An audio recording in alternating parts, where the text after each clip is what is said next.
Hello, everybody, and welcome back to the Remembrancers podcast. I'm Ethan, and I'm also Ethan. Sadly, we don't have Vincent this week because he is out of town, probably having a lot more fun than I am right now. First solo episode, kind of scary. But from the top, we'll, do the usual stuff that we do. Please like and subscribe, and, if you're on the YouTube, drop a like, drop a subscribe, drop a comment, all that sort of stuff. Let us know how we're doing. If you're on one of our other places, just, keep it up. Let us know how we're doing there too. And yeah, we'll get into this week's episode. Hopefully it won't be too much of a short one this week, but I'm only doing something small to keep it going and give you guys something to listen to. So this week we are going to be talking about a little bit of Blood Angels lore here. We're going to be talking about the Red Thirst and the Black Rage. So just to give a bit of background on the Blood Angels themselves, the 9th Legion of the Space Marine chapters, Primarch of Sanguinius, may he rest in peace. But so, as most Space Marine chapters, the Space Marines of the Blood Angels are genetically tied to their Primarch due to the gene seed inside their bodies. Because of this gene seed, somewhere down the line, a flaw was developed in the gene seed, a flaw known as the Red Thirst, and then later on, after the death of Sanguinius, a second gene seed was made due to the psychic outcry and pain and agony that Sanguinius faced during his death at the hands of Horus, which became the Black Rage. So the Blood Angels have always had a bit of a history of being rather aggressive and brutal in their fighting styles sometimes, but nowhere is this more apparent than during the Great Crusade before the discovery of Sanguinius, where they would chase people down, kill them, drain them of their blood, eat them, yada yada yada, so on so long. Just very brutal stuff that they were doing in and out every single day.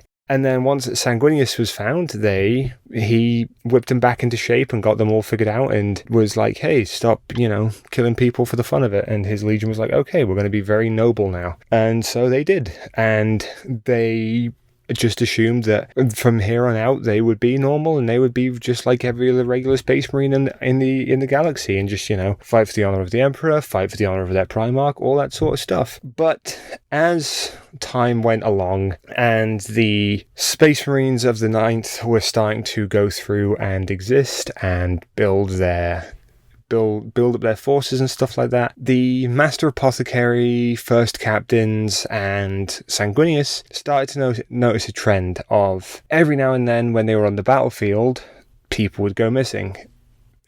Some civilians, enemies, all that sort of stuff, they would go missing. And then they would suddenly be found down. And then bodies would start turning up that were completely drained of their blood. And this is where we bring out our first topic of the day, which is the Red Thirst. Now, the Red Thirst is the original gene flaw of Sanguinius's lineage. And this gene flaw, simply put, turns them into vampires. The flaw physically is characterized by super pale skin, like basically vampire fangs, and an unquenchable thirst for blood, blah, blah, blah, blah, blah, yada, yada, yada. But when this was first discovered, Sanguinius had basically thought it was a fluke. He thought that, maybe this is kind of, just one crazy Space Marine out of a bunch. But from the discovery of the Red Thirst right up until the Horus Heresy, the Red Thirst was starting to become a lot more common. He was starting to notice it in many more of his sons than he had before. And he had brought it upon himself to try and get rid of that and try and fix it. So he would, of his own volition and much sadness to himself, he would deal with them on his own, because he believed that if he let his father know or let his brothers know that this was something that his sons were partaking in and was wrong with their gene seed, that his legion, much like the 11th and the 2nd, would be wiped from history, as they almost were pre-discovery of Sanguinius, due to their brutal and aggressive nature. So he kept this a secret, and he would dispatch of his sons who who succumbed to the red thirst more often than not. He would be the one to take care of them himself. And because of this, Horus, at some point, found Sanguinius dispatching one of his own sons and decided to keep a button in it to, keep his favoured brother's secret and keep it all hush-hush, which was then, later on in the heresy, used against him when he sent Sanguinius and his sons to a remote, blocked-off part of the galaxy that was being completely controlled by Khornite demons, as an attempt to get Sanguinius to pledge his allegiance to Khorne and his unending attack and warlike nature, because of the brutal nature of the Red Thirst, as Khorne believed it would be a wonderful thing because, blood for the blood god, yada yada yada, blah blah blah, which didn't end up working out well. Sanguinius single-handedly threw a demon straight back into the warp barehanded, which was, pretty cool to read. But they came out on the other side of that, and Sanguinius now had to worry about his sons being found out for their thirsty red nature. So, skipping over the Horus heresy and moving forward into post-heresy and the 40k era, a lot of the Blood Angels, if not all of them, still succumb to the Red Thirst, which is why when you see most Space Marine models, they will be Space Marine models of the Blood Angels, I should say, they come with little blood vials and everything like that. It's because they have to quench that thirst, and the best way to do it is to have blood on hand. But alongside that, they have learned there are things in place to stop this red thirst from being known galaxy-wide, which is, like I said before, is much like the little red vials, the little blood vials that they drink and everything. But alongside that, there is also the Tower of the Lost, where if a Blood Angel completely falls to the Red Thirst, they are locked away in a sarcophagus and put in the Tower of the Lost, where they will spend the rest of their days lost to the Red Thirst. And due to this, the eventual discovery of the Red Thirst was found, and what they tried to do was they tried to eliminate the Red Thirst and the secondary gene flaw of the Blood Angels completely. And the way that they did that was they just edited the gene seed. They removed what they thought was the thing. And what we ended up with that was the Lamenters. And they were completely devoid of any Red Thirst or, Black Rage or anything like that. But due to that, they became very unlucky. So swings and roundabouts and all that.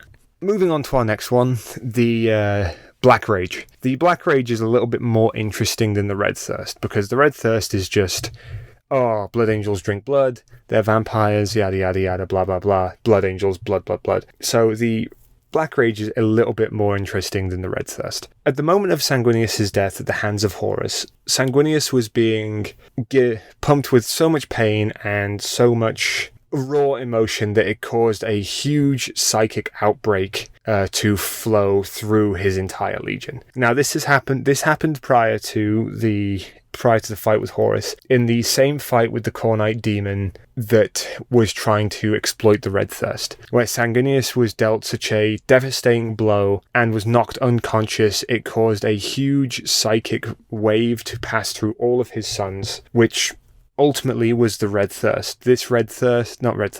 Black Rage. This Black Rage essentially caused the then Blood Angels to go into a berserker rage. They were killing anybody they could get their hands on, ripping demons limb from limb, all that sort of things, and just being absolute menaces on the planet. And due to this, Sanguinius woke up and he was confused about what had happened. And once he had woken up, the Black Rage subsided in his sons as the psychic wave faded away, and Sanguinius was still living, and his sons were able to overcome this Black Rage. But going back to after the death of Sanguinius by the hands of Horus, the Black Rage became much more aggressive and a lot more bloody and aggressive and deadly for anybody who came across a Blood Angel that succumbed to it, as Sanguinius' death would be replayed over and over and over again in the minds of any Blood Angel that succumbed to the Black Rage, as they would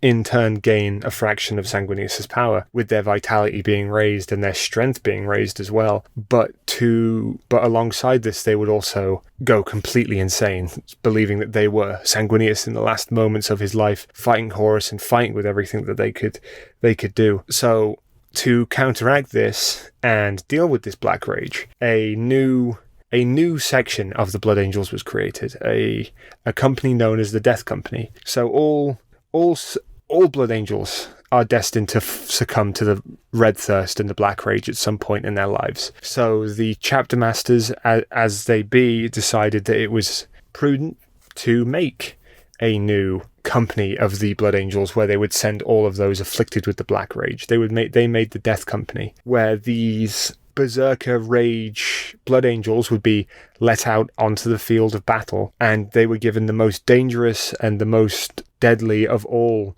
missions that were undertook by the Blood Angels Legion, as their lives were already dead. Their lives were already considered done, as they had nothing else to live for due to their affliction, let's say. Now, it's not without hope, this Black Rage, as one of the Blood Angels has overcome the Black Rage. Mephiston, the Lord of Death, is the chief librarian of the Blood Angels chapter, and he had been trapped for 7 days underneath rubble. He was completely lost, he was completely alone, and in his final moments where he believed that he was going to succumb to the Black Rage, he saw a vision of Sanguinius standing before him, which gave him the strength to overcome the Black Rage and beat it, being the only Blood Angel to come out of the other side of the Black Rage completely unscathed and completely unafflicted, that's so to say. Yeah, due to that, the rest is history. Now, as I mentioned before, there is the Tower of the Lost, where many Red Thirst, Afflicted, and Death Company Legion members will be locked away, and that is where a majority of Blood Angels end up after they've been dealt with this affliction. The only difference being that the Black Rage afflicted Blood Angels are let free and able to fight another day. But yeah, no, I'm afraid that I thought I would have more information than that, but it seems that with Vincent not being here, it makes it very hard to do a full episode like you guys are used to. So I guess I'll leave it there, and I hope you guys enjoyed. Like, subscribe, and comment on the YouTube. On everything else, please like and download where applicable. Shout us out, and we're thankful that you guys are watching, and to all that are watching, thank you, and bye.